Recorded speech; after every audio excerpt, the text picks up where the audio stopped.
Terima kasih Buya atas kajiannya. Jemaah, silahkan yang mau bertanya.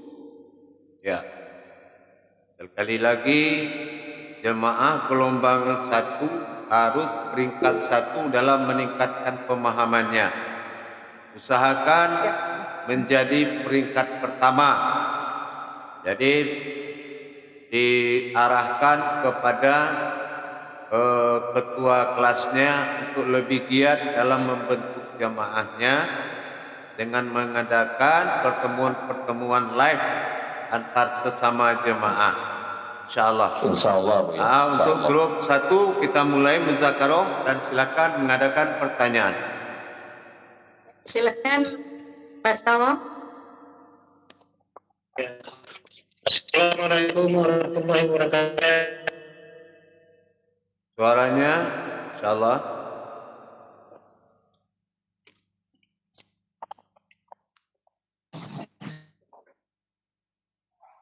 Halo, ini yang bertanya yang mana nih? Ya. Assalamualaikum warahmatullahi wabarakatuh ya. Waalaikumsalam. Ini videonya mana? Enggak dibuka ya?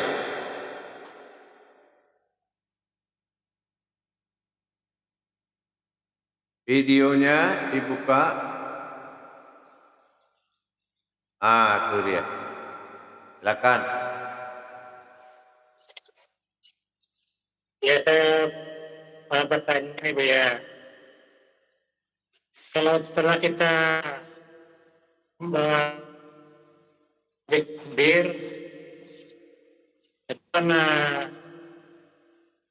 kita menggunakan kabiau gitu. Jadi kan alam takbir itu alam kosong kan gitu Bu ya. Kita memahami gitu Bu ya. Bisa penjelasannya Bu ya. Ya. Kalau kita tidak ingin membawa sesuatu yang bersekutu dengan Allah, diwajibkan mendirikan sifat kosong atau sukun, ya. Dikatakan sifat kosong itu di atas dunia ini kita mentiadakan segala yang ada. Sehingga berdirilah satu wujud diri. Inilah ayan sabitah, ayan karajiah ini berdiri tidak di atas tanah. Ini yang dimaksud dengan kabirau. Ya, alam kabir itu adalah alam kesendirian tetapi ada. Itulah kita. Itulah wujud daripada sifat maujud yang menyembah. Jadi kalau umpamanya ada kodrat-kodrat lain yang mengikuti, engkau kita masuk ke dalam sifat kabir wujud pada batin, ini akan membuat dan mengganggu konsentrasi kita di dalam bertajali kepada Allah. Jadi kita wajib mengkosongkan seperti adanya di tengah-tengah wajah kita, di tengah-tengah wujud diri kita itu sebuah kekosongan. Seperti ini nih, ini kosong nih ya. Nah, kita harus ada di dalam kekosongan tadi. Nah, inilah fungsi takbir, menyingkirkan, menapiskan sifat maujud yang nyata selain diri sendiri. Nah, begitu kita turunkan, disitulah kita menenggelamkan rohani ke dalam titik wujud batin Allah di dalam kolbi yang terdalam. Disitulah titik kosong tadi. Kalau umpamanya pernah melihat matahari lagi berdiri, lagi di tengah-tengah ya. Kalau kita lagi matahari itu kencang naik kuat, kita melihat itu ada lingkaran di keliling cahaya itu agak berwarna dia. Nah, di dalam itu ada 7 titik. 1. Nah, seperti itulah kita menenggelamkan ayan sabitah itu ke dalam wujud tadi. Nah, tapi kalau umpamanya kabirau ini belum kosong, dan belum menjadi sebuah alam diri, masih ada yang lain, kita harus juga latihan dengan melatih dengan zikirnya. Gitu ya. Allahu Akbar. Latih mengosongkan. Allahu Akbar. Allahu Akbar. Melatih kita. Paham? Nah, itu yang dikatakan dengan kabirau. Kalau itu sudah kosong, Allahu Akbar. Nah, berlatih itu sujud masuk ke dalam titik tadi. Dilatih, jangan dalam sholat dicoba. Ya, dilatih dulu. Riyadhah wal mujahadah namanya. Paham? Paham Buya. Nah, insyaallah. Ya, terima kasih Buya. Ya. Waalaikumsalam warahmatullahi wabarakatuh. Ya. Terima kasih Pak Sawal. Silakan Pak Budiman. Assalamualaikum warahmatullahi wabarakatuh, Buya. Waalaikumsalam warahmatullahi wabarakatuh. Ini saya ingin bertanya, Buya, tentang masalah roh. Sama-sama diketahui bahwa roh itu berasal dari zat yang maha suci, yakni Tuhan yang berasmakan Allah. Nah, sewaktu di alam roh itu sudah diminta perjanjian dan telah bersaksi.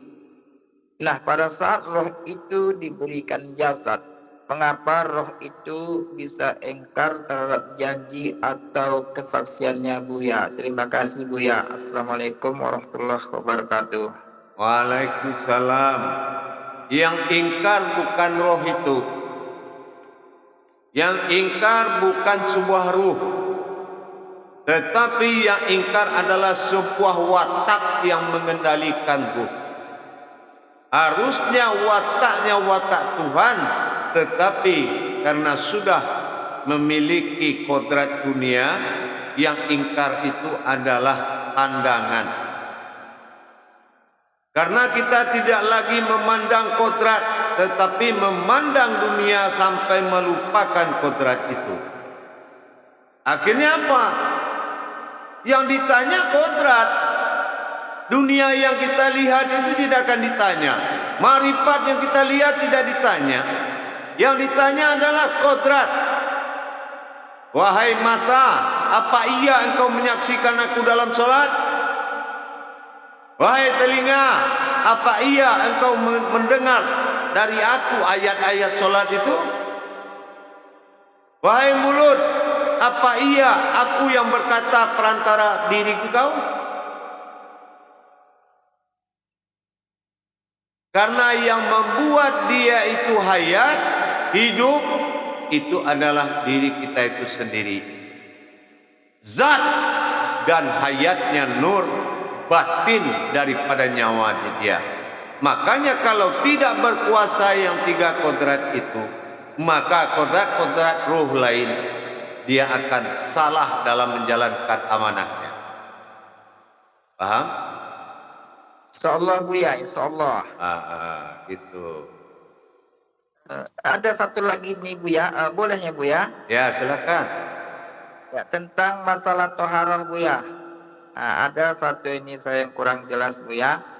Namanya bersuci ini kan, Buya, ya suci zahir, suci batin. Ya, suci batin ini itulah toharoh qalbi yang sedang kita laksanakan ini. Yang saya tanyakan, Buya, tentang masalah bersih zahir, terutama dari masalah makanan. Ya. Makan ini kan terkadang, Buya, ada yang kurang jelas atau subhat. Ya. Contohnya umpamanya kita makan daging ayam. Ya. Kita tidak tahu apakah cara motong ayam itu dipulas atau pakai bismillah, kita tidak tahu, Buya. Ya. Kemudian yang kedua, Buya, nah namanya makanan yang bersumber dari hewani, dia akan mengandung darah. Namanya darah sedikit aja itu haram. Nah kalau itu masuk ke dalam tubuh kita, bagaimana cara mensucikannya, Buya? Terima kasih, Buya. Itu aja, Buya.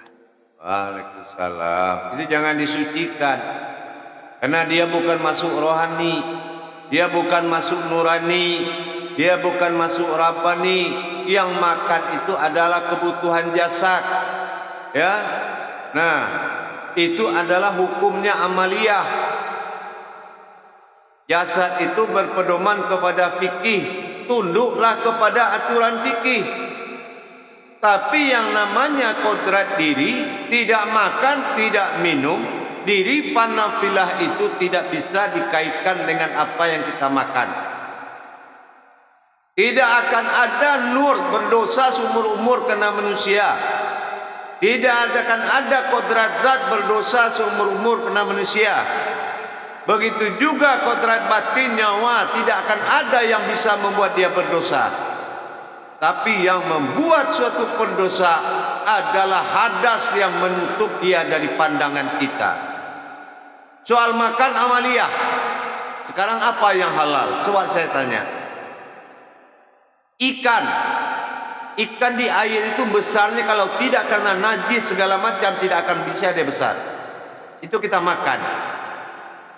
Ya, bangkai babi dia hanyut dia makan. Kita nggak ngaku makan bangkai babi, cuma makan ikan. Ya, itu apa nggak berdosa? Iya nggak? Makan 3 piring terlalu banyak akhirnya kejeblak tidur. Apa nggak sama dengan mabuk? Minum minuman keras, sama kan modelnya mabuk juga. Nah sudahlah, itu amaliyah yang mengatur. Ya, kita fokus ke tauhid. Ya. Insya Allah Buya, insya Allah udah jelas Buya. Ya, terima kasih Buya. Assalamualaikum warahmatullahi wabarakatuh. Waalaikumsalam warahmatullahi wabarakatuh. Ya, silahkan yang mau bertanya lagi. Silakan. Suara saya jelas ya sama jemaah semua? Jelas Buya. Jelas Buya, jelas. Ya, nanti kalau nggak jelas sampaikan. Ya, Pak Ridho. Silahkan Pak Ridho.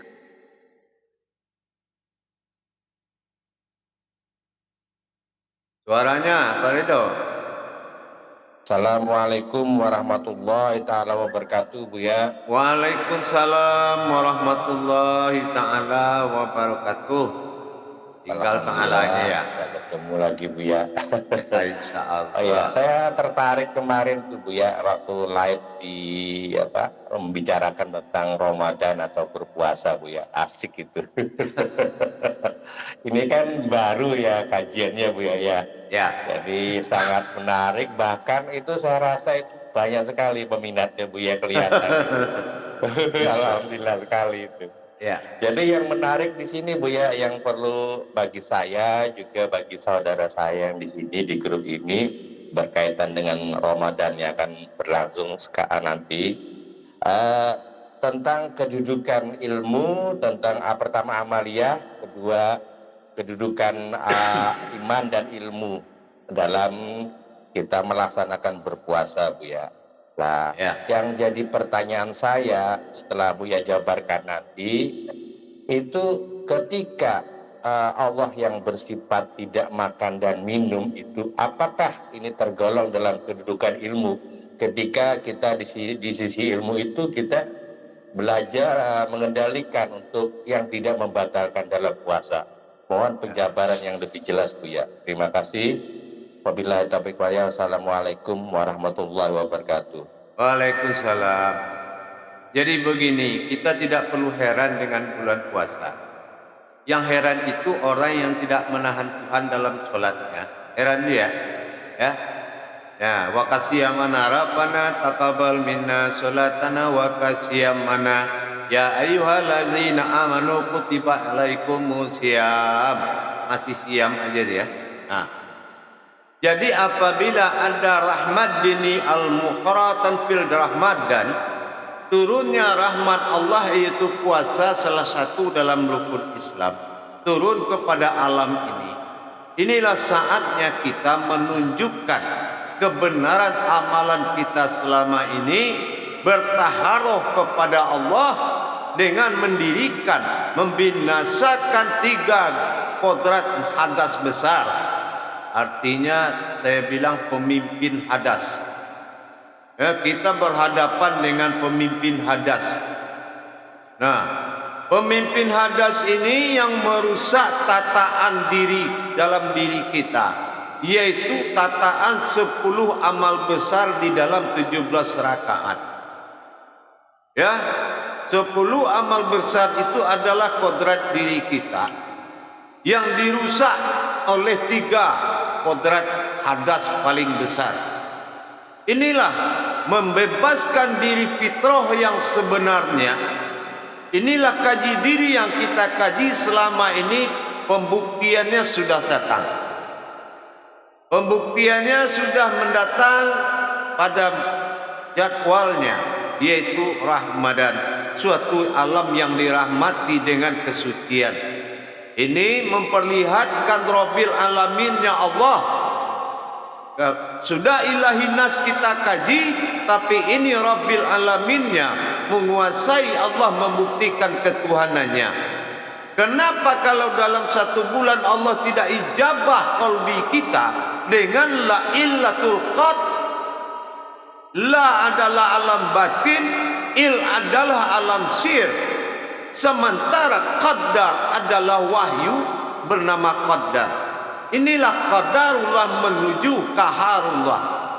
Mana kaharullah? Ada akal, ada iman, ada nafsu. Ya, ada akal, ada iman, ada ilmu. Ini kaharullah. Jadi kalau orang berpuasa menurut kaharullahnya adalah akal, dia akan menahan haus dan lapar. Kalau puasanya kaharullahnya adalah iman, dia akan menahan hawa nafsunya. Dan kalau puasa kaharullahnya adalah batin, dia akan menahan diri. Nah, ini ada tata caranya, saya keluarkan nanti semua sebelum Ramadan ini. Diri mana yang akan kita sucikan? Mana jihadnya kesucian membinasakan 3 kodrat hadas besar. Apa kodrat hadas besarnya? Pertama adalah kadar yang akan dibinasakan itu adalah kadar ya ayyuhal kafirun. Ya, kadar ya ayyuhal kafirun. Yang kedua adalah kadar ya munafikun. Kadar munafikun, ya. Nah, itu yang akan kita binasakan. Yang keempat, yang ketiga, kadar daripada pertama kafirun, yang kedua munafikun. Inilah yang harus daripada kita hancurkan di bulan Ramadan ini. Nanti 10 amal besar itu akan saya buka, akan saya sampaikan di dalam tausiah sebelum Ramadan. Dan diri mana yang harus kita dirikan kesucian Allah itu. Insya Allah nanti akan kita buka semua. Dan mana-mana hakikat semua yang terjadi dalam bulan Ramadan, insya Allah kita akan buka semua. 30 hari itu akan kita tayangkan kuncian rahasia bulan Ramadan ini.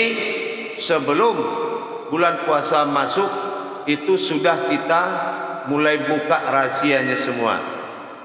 Bagaimana cara kita jihad memerangi hawa nafsu tadi. Makanya diri fitrah ini, apa kaitannya nanti dengan kemenangan dia melawan ya ayyuhal kafirun wal munafiqun. Dosa-dosa orang munafik, diri-diri munafik kita, diri-diri kekafiran kita kepada Allah, pemimpin biang-biangnya dosa yang akan kita binasakan melalui berdirinya diri yang hak atau diri yang fitrah. Diri fitrah inilah yang akan memimpin ke depannya hidup kita. Ini pembersihan total kepada diri fitrah itu. Nanti akan kita buka semua insya Allah. Sebelum bulan Ramadan nanti akan tayang-tayang panduan-panduan dan segala bentuk amalannya akan kita keluarkan insya Allah.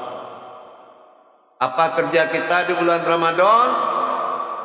Mana 10 amal besar yang harus diwiridkan? 2 dalam satu waktu sampai 5 berarti 10. Dalam 17 rakaat berarti 27. Kalau lailatul qadar itu, kalau setelah alam lail itu bersih, berdirilah dirinya kodrat fitrah itu memiliki kekuatan alam lail itu, maka turunlah qadarnya kepada kita, turunnya qadarullah kepada qaharullah insyaallah.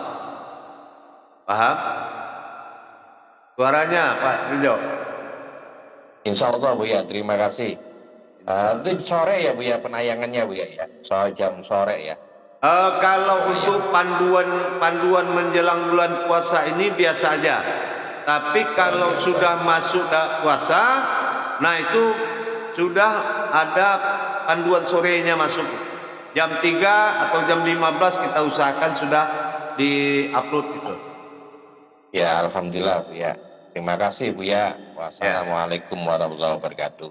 Waalaikumsalam warahmatullahi wabarakatuh. Terima kasih Pak Ridho atas pertanyaannya. Jemaah masih ada yang mau bertanya?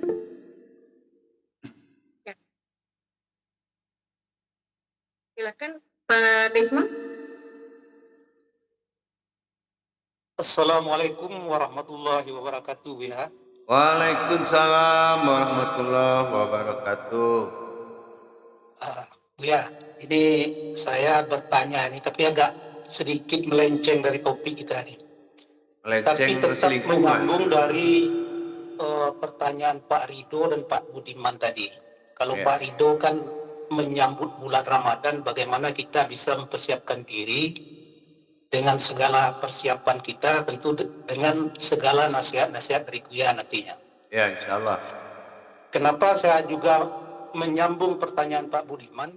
Karena Pak Budiman tadi mengatakan bahwa sesatnya bayi yang waktu dalam kandungan sudah berjanji pada Allah, tahu-tahu udah nyata menjadi pengingkar yang nyata.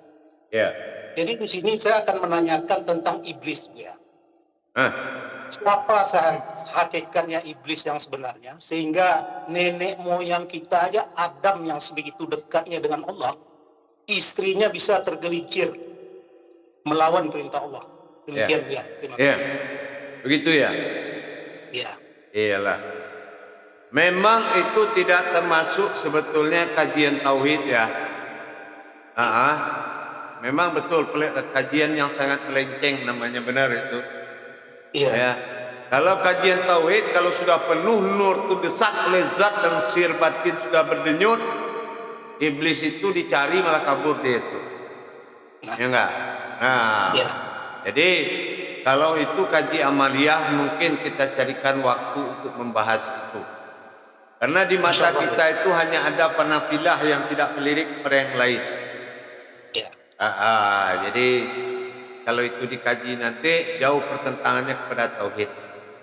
Baik Bu ya, baik Bu ya. Ini sekedar pertanyaan supaya nanti kita jangan terpengaruh dengan itu ya. Ya. Ini kita harus tegakkan seperti pesan Buya diri fanafillah itu ya. Ya. Dan Allah itu berjanji seperti kita baca di Al-Quran, kau boleh menggelincirkan semua manusia, tetapi kau tidak akan bisa menggelincirkan hambaku katanya. Ya. Itu janji Allah. Ya. Ini di sini memang harus kita berpegang teguh dengan hakikat seperti yang Buya ajarkan. Itu insya Allah. Saya yakin dan percaya itu Buya. Kalau saya berprinsip setan itu perlu sama saya. Kenapa? Ini di YouTube ya saya ngomong. Karena manusia itu ada nafsunya. Dan setan itu dijanjikan menggoda kekuatan sebuah nafsu. Dan nafsu itu perlu membuat anak. Ya. Nah, ini adalah amaliyah yang sangat jauh daripada jangkauan kajian tauhid. Jadi tidak perlu kita bahas ya enggak? Nah, Insyaallah, Bu. Insyaallah. yang penting adalah kebenaran dari diri, pemahaman terhadap pemantapan kajian tadi, supaya kita lebih lebih pemahaman itu lebih kuat di situ. Insyaallah, Bu. Kalau itu kita kaji nanti itu panjang tuh. Kenapa iblis dilempar ke laut lah, ikan bisu, Adam jatuh ke bumi, binatang bisu. Aduh, lama kaji itu. Nggak ada hubungannya ke Tuhan itu kajinya. Ya udahlah. Pakan kaji itu dulu ya enggak? Ya, siap, Bu. Ya, Insyaallah. Terima kasih, Bu ya. Insyaallah. Terima kasih pada semua. Silakan Pak Maulid. Assalamualaikum Buya. Izin kembali pencerahan ya, ulang kembali iman sebagai fondasi diri hakikat Allah pada diri Buya. Wujudun Allah, diri sifat jasmani dan nurani dan rohani Buya. Mohon pencerahan kembali Buya. Bagaimana suaranya? Iman sebagai fondasi diri hakikat Allah pada diri. Pertanyaan adalah mohon pencerahan kembali wujudun ilallah dari sifat nurani dan rohani. Ya. Imanullah atau beriman kepada Allah sandarannya la maujudun ilallah. Tetapi bagaimanapun dalam la maujudun nunnya ada, berarti hayat hidup. Jadi kita harus memandang hayatnya Allah pada diri, pada kodrat yang fana. Kodrat fana itu kodrat yang tidak berdarah dan tidak berurat. Nurani, rohani dan rabbani meliputi pada zatnya Allah sekalian alam. Maka itulah yang dikatakan beriman kepada Allah. Nah, setelah kita tahu ternyata kodrat yang tiga itu adalah wujud dari batang tubuh kita, wujud dari diri kita yang sebenarnya, maka kita beriman kepada kodrat tersebut. Tidak ada dalam pandangan kita la maujudun illallah selain daripada nurani, rohani dan rabbani. Nanti saya tingkatkan dan ini tidak boleh tinggal kajinya. Ingat, tidak boleh lepas dari diri panafilah itu. Paham? Insyaallah. Gitu. Lanjut.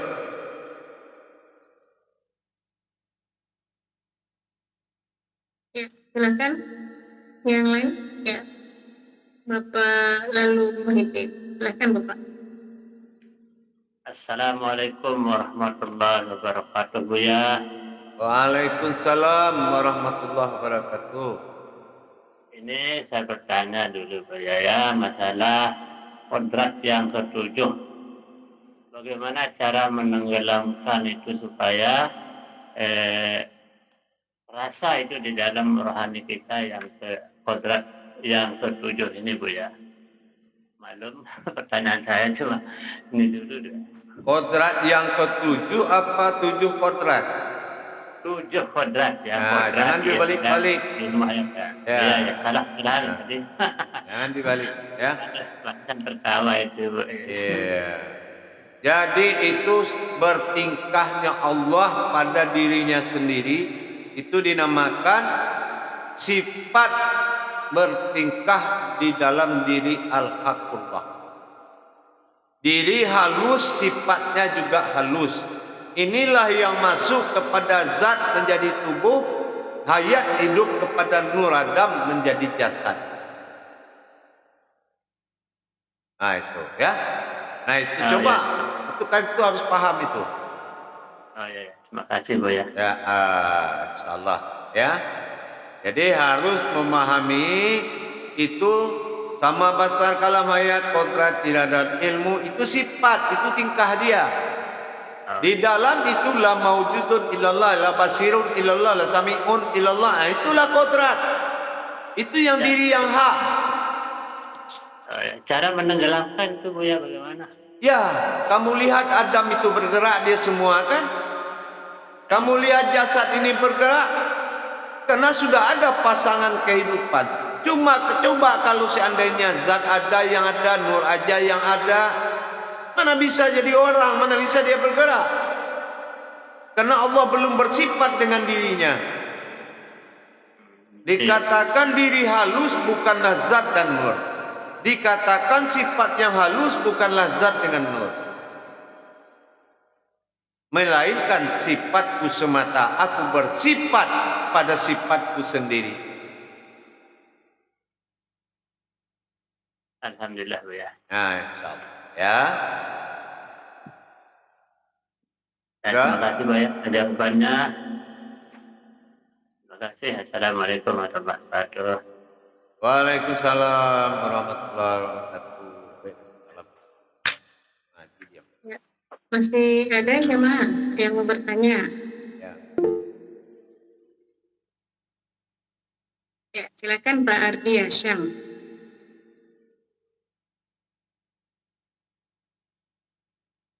Silakan. Silakan Pak Ardi Hasyam. Assalamualaikum warahmatullahi wabarakatuh, ya. Waalaikumsalam warahmatullahi wabarakatuh. Kami ingin bertanya, ya. Itu di dalam video Buya sebelum ini menyatakan bahwa ada istilah makam al-batinu al-batin wal batin, ya, di mana terjadi persembunyian, melakukan sembunyi karena takut menghindari kejahatan daripada akal dan nafsu. Pada video yang lain di mana ada mengenai mendirikan diri dalam diri, mengenai fanafilah, di situ Buya menyatakan bahwa jiwa tenggelam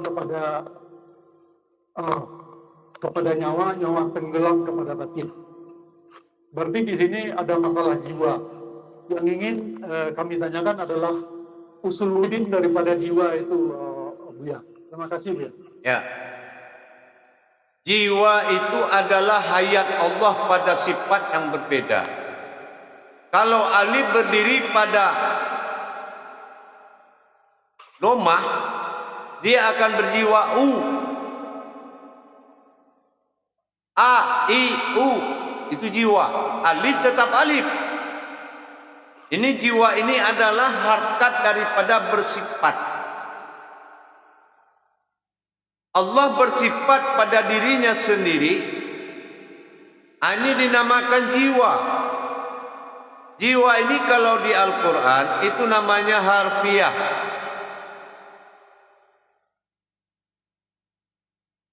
Itu namanya harfiah.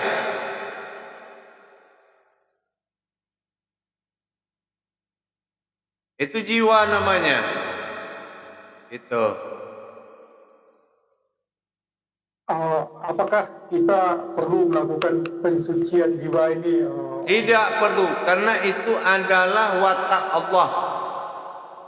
Bersifat Allah pada dirinya sendiri dinamakan wa ta'ala. Dan itu sudah ditetapkan oleh Allah. Dikala aku dengan Adam bernama Adam, alif A. Dikala aku pada diriku bernama daripada Ahmad, alif A. Dikala aku pada diriku bernama alif I, U, A, I, U. Itu sudah kodrat. Beda dengan jiwa kita. Jiwa insaniah kita mengikuti kodrat. Batin kodrat wujud, batinu maujud, batiniah adalah batin yang hidup. Apa itu? Batin Adam adalah Muhammad, batin Muhammad adalah Allah. Saling menyembunyikan. Itu yang dinamakan batin. Itu yang dikatakan batiniah, batinu dan batin. Oh, gitu. Adam menyembunyikan daripada Muhammad, Muhammad menyembunyikan daripada Allah, Allah menyembunyikan Tuhan Ilah, yaitu Ba'dal Tunggal. Kata Tuhan Ba'dal Tunggal, aku ingin dipanggil dengan nama Allah. Kata Allah, zat yang terjadi, aku ingin dipanggil Muhammad. Kata Muhammad, Adam itu maujudku. Paham? Ya, Buya. Nah, itu namanya maksudnya batin. gini, Buya. Tunggu dulu, tunggu saya bicara dulu. Tunggu saya bicara.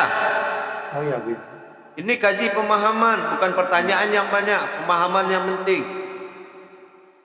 Nah, kalau kita sudah tahu yang namanya sifat batin Allah itu bertingkat-tingkat.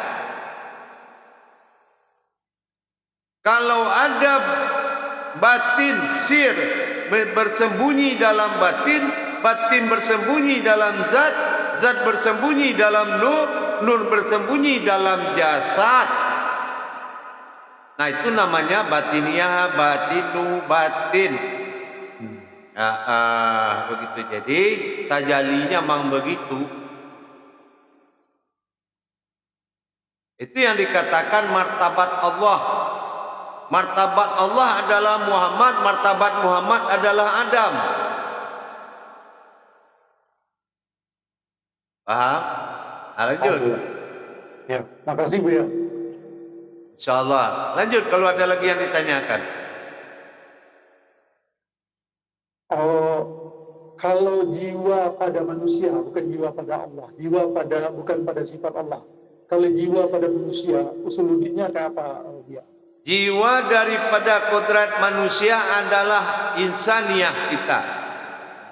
Insaniyah lenyap dalam nyawa, nyawa lenyap dalam batin, batin wujud Allah semata. Nah, ini namanya bertuhan 24 jam atau disebut orang salat doim. Nah, bergerak dengan sendirinya. Nah, itu maksudnya.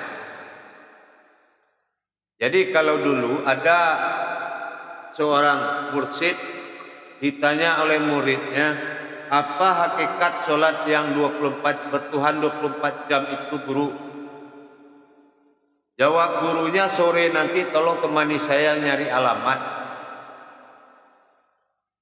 Setelah itu dibawalah jalan tuh murid banyak-banyak, kiri kanan kiri kanan kiri kanan.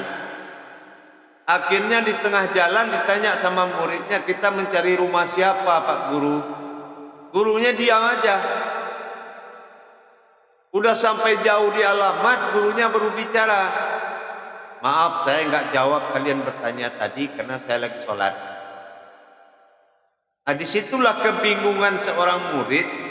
Kenapa ilmu itu diturunkan kepada betul-betul murid pilihan dan tidak boleh di tangan guru. Gitu, paham? Nah, itu yang dikatakan 24 jam itu, ya. Ya, terima kasih Buya. Insyaallah. Assalamualaikum warahmatullahi wabarakatuh. Waalaikumsalam warahmatullahi wabarakatuh.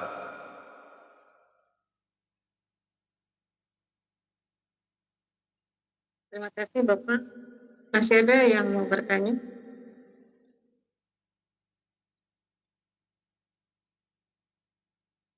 Ini nggak ada lagi angkat tangan ini.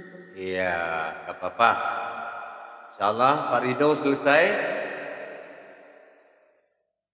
Silakan. Ada yang ditanya lagi saudara-saudaraku? Terutama Pak itu tadi, Pak siapa? Pak Selamat Bagio. Silakan Pak Selamat, tadi ada yang mau tanyakan. Ya sudah, nggak apa-apa. Ya ada. Nah, jadi baiklah jemaah sekalian, kita ngecek pemahaman antar grup. Nah, tolong perhatikan ketua grupnya, jamaahnya untuk pemahamannya lebih dimantapkan agar berkesinambungan dalam mengaji. Insyaallah ya. Ya baiklah, karena waktu kita sudah terbatas, grup lain juga akan masuk. Kita akhiri dengan akhirul kalam. Wabillahi taufiq wal hidayah. Wassalamualaikum warahmatullahi wabarakatuh. Waalaikumsalam warahmatullahi wabarakatuh. Tolong saya harapkan kepada pengurus grup 1 agar memperhatikan perkembangan daripada pemahaman muridnya untuk kedepannya supaya lebih bagus lagi, insyaallah ya. Tapi sudah mulai bagus gitu. Tapi usahakan lebih meningkat lagi ya.